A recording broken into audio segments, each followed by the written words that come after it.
கீர்த்தி சுரேஷ் திடீர் திருமணம். கீர்த்தி சுரேஷ் இப்போது திருமணம் இருந்தால் எல்லா நடிகர்களும் இயக்குநர்களும் வருவார்கள். இது ஒரு கலகலன்னு இருக்கும், ஒரு கேலப்பாக இருக்கும், கெத்தான கல்யாணமாக இருக்கும். அப்படிப்பட்ட சூழ்நிலையில் நேற்று திடீர் என்று அறிவித்து விட்டார். இந்த திடீர் திருமண அறிவிப்புக்கும் காரணம் இருக்குது. கீர்த்தி சுரேஷ் கன்னத்தோடு கன்னம் அணிலத்தோடு உரசி கொண்டிருக்கிற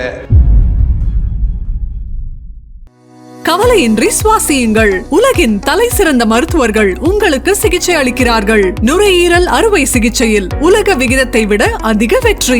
நீங்கள் புகைப்பிடிக்கும் பழக்கம் உள்ளவரா? ஆண்டுக்கு ஒரு முறை லோ டோஸ் சிடி ஸ்கேனில் பரிசோதித்து உங்களையும் உங்கள் குடும்பத்தாரின் பாதுகாப்பை உறுதி செய்து கொள்ளுங்கள். ரூபாய் 5000 மதிப்புள்ள பரிசோதனை ரூபாய் 2500 மட்டுமே.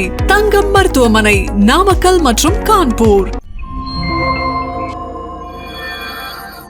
என்னை வாழ வைத்துக் கொண்டிருக்கும் யூடியூப் சேனல் நேயர்களுக்கு நன்றியும் வணக்கமும். போற்றுவார் போற்றட்டும், புலிவார் தூற்றுவார் தூற்றட்டும், என் கடன் உண்மை செய்திகளை உறக்கச் சொல்வதே. கீர்த்தி சுரேஷ் திடீர் திருமணம், மணமகன் புகைப்படம் இதோ. கீர்த்தி சுரேஷ் திருமண செய்தி மற்றும் ஏஆர் ரஹ்மான் விவாகரத்து செய்தி இரண்டும் ஒரே நேரத்தில் தமிழக சினிமா ரசிகர்களை அதிரடிக்குள்ளாக்கியது. கீர்த்தி சுரேஷ் கேரளாவை சேர்ந்தவர். அவங்க அம்மா மேனகா மிகப்பெரிய நடிகை. கே பாலச்சந்தர் இயக்கத்தில் சூப்பர் ஸ்டார் ரஜினிகாந்தின் ஜோடியாக நடித்தவர் மேனகா. மேனகாவுடைய அம்மாவும் நடிகை தான். மேனகாவுடைய அம்மா கீர்த்தி சுரேஷுடைய பாட்டி இப்போது சில படங்களில் நடித்து கொண்டிருக்கிறார். விளம்பர படத்துலையும் அந்த பாட்டி நடிப்பாங்க. கீர்த்தி சுரேஷுடைய தந்தை பாஜக பிரமுகர். ஒரு முறை தன்னுடைய மனைவி மகள் கீர்த்தி சுரேஷை அழைத்து கொண்டு பிரதமர் மோடியை சந்தித்து வந்தார். அப்போது என்ன கிசுகிசு வந்ததுன்னு சொன்னால், விரைவில் மிகப்பெரிய அரசியல் பிரமுகரை திருமணம் செய்ய போகிறார் கீர்த்தி சுரேஷ். அது மட்டுமல்ல, கீர்த்தி சுரேஷுக்கு நாடாளுமன்ற தேர்தலில் போட்டியிடுகிற வாய்ப்பும் கிடைக்கும் என்று சொன்னார்கள். ஆனால் அந்த சமயத்தில் மார்க்கெட்டு ஸ்டடியாக இருந்தது கீர்த்தி சுரேஷுக்கு. அவருக்கு அரசியலில் ஈடுபட விருப்பம் இல்லை. எனவே அவர் தொடர்ந்து நடித்து கொண்டிருந்தார். அதில் முக்கியமான விஷயம், ஒரு 20 படங்களுக்குள்ளாகவே கீர்த்தி சுரேஷ் புகழின் உச்சத்துக்கு போய்விட்டார். நடிகர் திலகம் சாவித்திரியுடைய வாழ்க்கை வரலாறு நடிகர் திலகம் என்ற பெயரில் தமிழ், தெலுங்கு, மலையாளம், கன்னடத்தில் வெளிவந்தது. அந்த படத்தில் அப்படியே சாவித்திரியாகவே மாறிவிட்டார் கீர்த்தி சுரேஷ். இதனால் அவருக்கு சிறந்த நடிகை என்று தேசிய விருது, இந்திய தேசிய விருது அவர் கிடைத்தது. குறுகிய காலத்திலேயே அந்த தேசிய விருதை வாங்கிவிட்டார் கீர்த்தி சுரேஷ். அதுக்கப்புறம் கீர்த்தி சுரேஷுக்கு இனிமேல் நாம் இந்த கதாநாயகனுடன் ஏப்ப சாப்ப கேரக்டர்லாம் நடிக்கக்கூடாது, கதாநாயகிக்கு முக்கியத்துவம் கொடுக்குற கதைகளில் மட்டுமே நடிப்பேன் என்று அறிவித்து விட்டார். இது என்னென்னா ஏருக்கு மாறாக இருக்கும். கதையின் நாயகி வேடம் என்று சொன்னால், ஆரம்பத்தில் பார்த்திங்கன்னா கேஆர் விஜயா கதையின் நாயகியாக பல படங்களில், மேயர் மீனாட்சி உள்பட பல படங்களில் நடித்தார். அதையெல்லாம் அவருடைய சொந்த படங்கள். ஆனால் கீர்த்தி சுரேஷ் அப்படி சொன்னதும், இன்றைக்கு மார்க்கெட்டில் 50 கோடி 100 கோடி சம்பளம் வாங்குகிற ரஜினிகாந்த், கமலஹாசன், அஜித் குமார், விஜய், தனுஷ், சிவகார்த்திகேயன் ஆகியோருடைய ஜோடியாக நடிக்க முடியாது. ஏன்னா இவர்களெல்லாம் கதாநாயகனுக்கு முக்கியத்துவம் கொடுக்குற வேடங்களில் நடிக்கிறார்கள். ஏனென்றால் இவர்களுக்கெல்லாம் லட்சக்கணக்கில் ரசிகர்கள் இருக்கிறார்கள். எனவே அவரை மீறி இயக்குனரும் செயல்பட முடியாது, தயாரிப்பாளரும் செயல்பட முடியாது. இன்னைக்கு எப்படி தமிழ் சினிமா இருக்குது என்று சொன்னால், ஒரு டைரக்டர் போய் ஒரு கதை சொல்கிறாரு தயாரிப்பாளர்கிட்ட. தயாரிப்பாளருக்கு இது பிடித்து விட்டது. ஆனால் தயாரிப்பாளர் என்ன சொல்லுவார், எப்பா ஒரு 4 இப்போ நான் சொன்னேன்ல, ரஜினி கமலை விட்டுருங்க, அஜித், விஜய், சிவகார்த்திகேயன், தனுஷ், விஜய் சேதுபதி, இவங்களில் யார்ட்டையா ஒருத்தர் போய் இந்த கதையை சொல்லிட்டு வா, அவங்க ஓகேனா நான் தயாரிக்கிறேன்பாங்க. ஏன்னா இவங்களுக்கு தான் ரசிகர்கள் இருக்கிறார்கள், ஃபைனான்ஸ் கிடைக்கும், ஒரு ஓப்பனிங் இருக்குது, அதனால் அப்படி சொல்கிறார்கள்.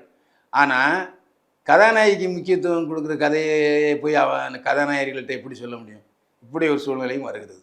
எனவே கீர்த்தி சுரேஷுக்கு மெல்ல மெல்ல மார்க்கெட் குறைய ஆரம்பித்தது. இப்போ அவருக்கு மார்க்கெட்டு இல்லை. அப்போ மார்க்கெட்டு இல்லைங்கும்போது, முழுக்க மார்க்கெட்டு இல்லாத போது திருமணம் செய்து கொண்டால் நல்லா இருக்காது. ஒரு 2 படம் இருக்கும்போது நான் சினிமாவை விட்டு விலகிறேன், ஹவுஸ் ஒய்ஃப் ஆக போகிறேன், கல்யாணம் பண்ணிக்க போகிறேன்னு சொன்னால் அது ஏற்றுக்கொள்ளக்கூடியதாக இருக்கும்.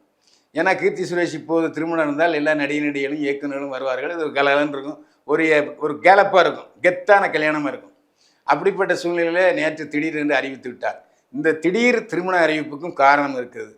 ஏன்னா ஒரு 10 நாட்களாக தொடர்ந்து இசையமைப்பாளர் அனிருத்தை கீர்த்தி சுரேஷ் திருமணம் செய்ய போகிறார் என்று மீடியாவில் பூரா டம்மு டம்மு டம் டம்மு டம்மு டம்முன்னு மேளம் கொட்டிட்டாங்க. இதை பார்த்த கீர்த்தி சுரேஷ் வேறு வழி இல்லை. ஏன்னா அது தோதா கீர்த்தி சுரேஷ் கன்னத்தோடு கன்னம் அனிருத்தோடு உரசி கொண்டிருக்கிற படங்கள்லாம் போட்டாங்க.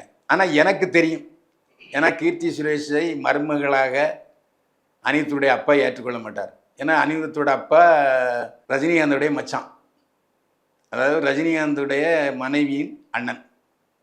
அப்போது ஒரு ஆச்சாரமான குடும்பம். ரஜினிகாந்த் வலுக்கட்டாயமாக திருமணம் செய்தார். அவர் சூப்பர் ஸ்டார் என்ற காரணத்தினாலும் சரி, லதா ரஜினிகாந்த் திருமணம் செய்வேன் என்றால் ரஜினிகாந்த் மட்டும்தான் கல்யாணம் பண்ணி சொன்னால அடம் பிடிச்சதுனால கல்யாணம் பண்ணிட்டாங்க, பிரச்சனை இல்லை. அடுத்த சகோதரியை ஓஜி மேந்தன் கல்யாணம் பண்ணியிருக்காரு. அப்படிப்பட்ட சூழ்நிலையில் அவங்க ஆச்சாரமான குடும்பம் என்பதால் அவங்க அவங்க இனத்தை சேர்ந்த ஒரு தொழிலதிபர் அல்லது மிகப்பெரிய ஒரு மல்டி மேக்னெட் கார்ப்பரேட் அப்படி ஆட்களை தான் பார்த்து கல்யாணம் பண்ணி வைப்பாங்க. அதாவது அவங்க தரப்பில் நடிகை திருமணம் செய்துள்ள ஏற்றுக்கொள்ள மாட்டார்கள். அதனால் எனக்கு தெரியும், அவருக்கு வயசு 28 வயசு ஆனாலும் கூட அம்மா அப்பா பேச்சை கேட்குறவர் அனிருத்.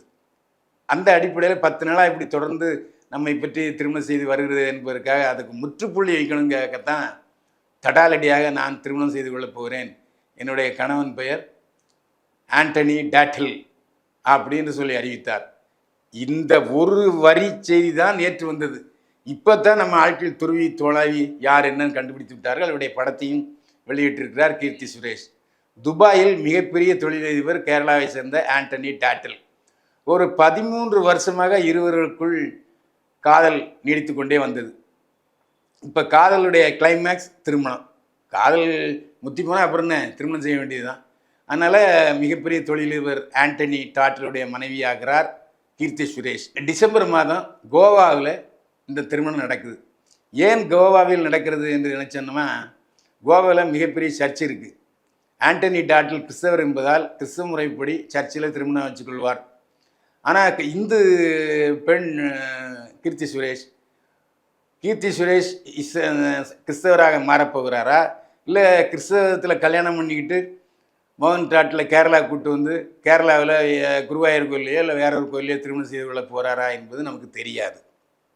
ஆனால் கோவாவில் கல்யாணம் நடக்க போகுது என்பது மட்டும் இப்போது அறிவிக்கப்பட்டிருக்கிறது. மற்ற தகவல்லாம் தொடர்ந்து கிடைக்கும் போதெல்லாம் நாம் அவ்வப்போது உங்களுக்கு தெரிவிப்போம். பொதுவாக நடிகைகள்லாம் இப்படி சொல்லிவிட்டு திருமணம் செய்வது என்பது ரேர். ஆனால் அந்த விஷயத்தில் கீர்த்தி சுரேஷை பாராட்ட வேண்டும். கோவாவில் திருமணம் நடக்கிறதுனால தமிழ் பத்திரிகையாளர்கள் அங்கே செல்வதற்கு வாய்ப்பு இல்லை. அங்கேருந்து ஃபோட்டோஸ் எடுத்து வீடியோ எடுத்து வெளிவருவதற்கு வாய்ப்பு இருக்கிறது. விடைபெறுகிறேன். நன்றி, வணக்கம். கவலையின்றி சுவாசியுங்கள். உலகின் தலை சிறந்த மருத்துவர்கள் உங்களுக்கு சிகிச்சை அளிக்கிறார்கள். நுரையீரல் அறுவை சிகிச்சையில் உலக விகிதத்தை விட அதிக வெற்றி. நீங்கள் புகைப்பிடிக்கும் பழக்கம் உள்ளவரா? ஆண்டுக்கொரு முறை லோ டோஸ் CT ஸ்கேனில் பரிசோதித்து உங்களையும் உங்கள் குடும்பத்தாரின் பாதுகாப்பை உறுதி செய்து கொள்ளுங்கள். ரூபாய் 5000 மதிப்புள்ள பரிசோதனை ரூபாய் 2500 மட்டுமே.